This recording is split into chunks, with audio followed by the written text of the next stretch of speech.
दुर्गा नदी के किनारे बसा एक गांव फूलपुर। गांव में कुछ 100-150 लोग रहते थे। अंजलि, जो कि पास ही के जिले में रहती थी और 12वीं पास कर चुकी थी, उसके पिताजी ने बेटी को जल्दी विदा करने के लिए उसकी शादी फूलपुर गांव के मुकेश से करवा दी थी।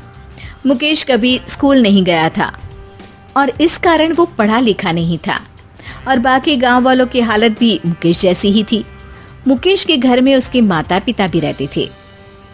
सासू माँ, मैं बाहर मंदिर तक जा रही हूँ, आधे घंटे में आ जाऊंगी। अरे अभी कहीं जाने की जरूरत नहीं है, चुपचाप जाके रसोई में रात के खाने की तैयारी करो।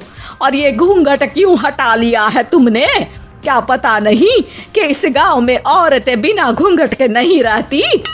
रात में अंजलि छत पर जाकर अपनी मम्मी से बात कर रही होती है। तभी गांव की 3-4 औरतें उसे देख लेती है और दरवाजे पर आकर उसकी सास से शिकायत करने लगती है।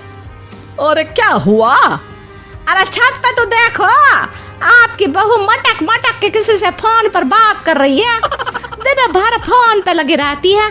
अरे कल तो मंदिर के पास वो क्या कहते हैं, सेल्फी ले रही थी।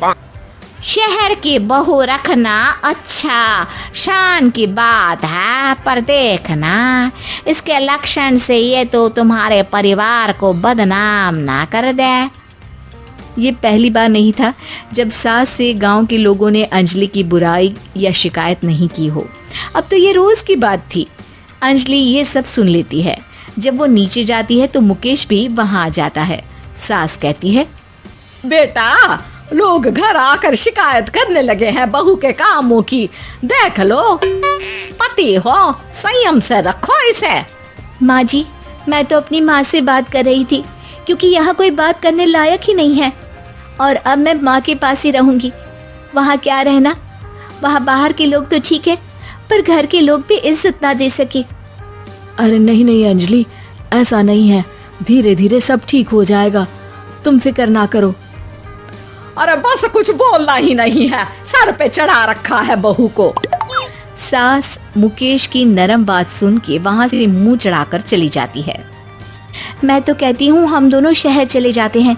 मैं पढ़ी लिखी हूँ, मुझे वहाँ नौकरी भी मिल जाएगी और थोड़े दिनों में आप भी वहाँ कुछ काम ढूंढ लेना।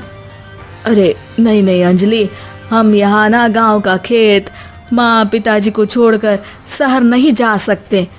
माँ पिताजी को कैसा लगेगा और गांव वाले क्या सोचेंगे? ये कहकर मुकेश सोने चला जाता है और अंजलि की गांव वालों द्वारा बुराई का सिलसिला बहुत दिनों तक चलता ही रहता है। लेकिन अंजलि गुस्सा ना दिखाते हुए समझदारी से काम लेती है। बारिश का मौसम चालू हो जाता है। जोरदार बारिश से पूरे गांव में हाहाकार मच जाता है। दुर्गा नदी में बाढ़ आ जाती है और बाढ़ का पानी पूरे गांव की फसल तबाह कर देता है। फसल की ये हालत देखकर गांव वाले निराश हो जाते हैं और बात तो यहाँ तक पहुँच जाती है कि कुछ लोग तो अंजलि को इस सब का दोषी ठहरा देते हैं। अरे पूरी फसल तबाह हो गई, पता नहीं किसकी नजर लग गई है। अरे जब से चौधरी परिवार में ये शहर की बहू आई है ना, तब से ही गांव की शांति चली गई है। इसके कर्म कांड से माँ दुर्गा नदी भी खुश नहीं है। ये सब सुनकर बेचारी अंजलि रोते हुए अपने घर चली जाती है। कुछ दिन बाद सभी गांव वाले अपनी फसल का मुआवजा लेकर अपने अपने घर आते हैं। मुकेश भी 1500 लेकर आता है। अंजलि को जब पासबुक दिखाता है तो अंजलि हैरान हो जाती है। अरे, ये पासबुक में तो उन्होंने 4000 की एंट्री करी है और आपको सिर्फ 1500 दिए। सच में? अरे वो सरकारी अफसर आपको बेवकूफ बना रहे हैं।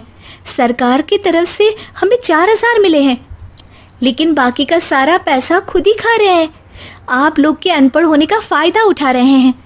ये सब सुनकर मुकेश परेशान हो जाता है, लेकिन अंजलि उसे हिम्मत से काम लेने को कहती है और सुबह होते ही मुकेश को पंचायत कार्यालय ले जाती है और साथ में गांव के और लोगों को भी।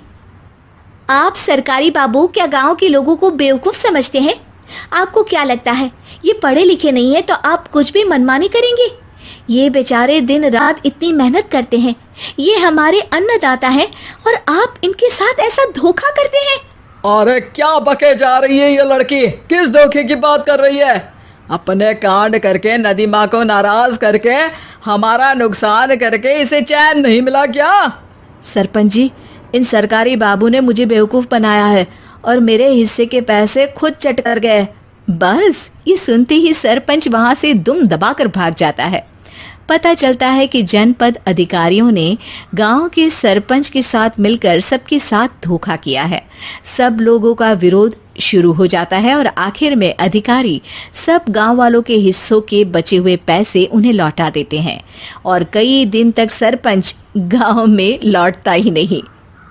अंजलि, तुम नहीं होती तो हम गांव वालों को तो पता ही नहीं चलता कि ये हमें हर बार बेवकूफ बनाते हैं। हाँ हाँ अंजलि बेटी, हमें माफ कर दो।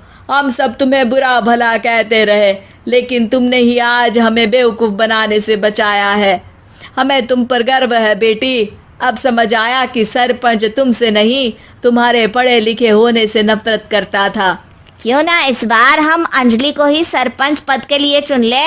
क्या कहते हो गांव वालों? पढ़ी लिखी सरपंच। बस पूरा गांव अंजलि के लिए ताली बजाता है और अंजलि की सास उसे खुशी से गले लगा लेती है।